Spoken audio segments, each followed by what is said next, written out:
তো দেখো বন্ধুরা আমি কী করছি, এখানে দেখো একটা মশলা তৈরি করছি। এই যেটা হচ্ছে আমি এই যে লঙ্কাটা দেখতে পাচ্ছ, এই লঙ্কাটা দিয়ে আমি আচার বানাবো। এই যে বড় বড় লঙ্কাগুলি, এই লঙ্কাগুলি দিয়ে আমি আচার বানাবো। এগুলিকে ধুয়ে একটু রোদে দিয়ে নিয়েছি, এখন বোটা কেটে ছাড়িয়ে নেব।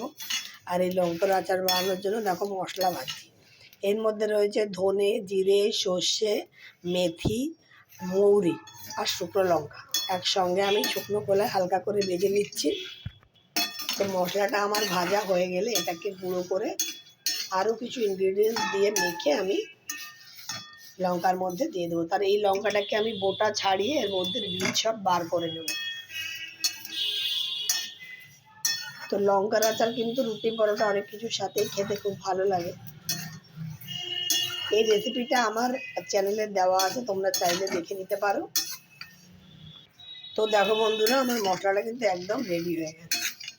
এই যে হালকা ভেজেছি, বেশি ভাজলে আবার তেতো হয়ে যাবে। এবার এটাকে আমি একটু ঠান্ডা হলে মিক্সিতে গুঁড়ো করে নেবো, খুব বেশি মিহি গুঁড়ো করবো না। তো চলো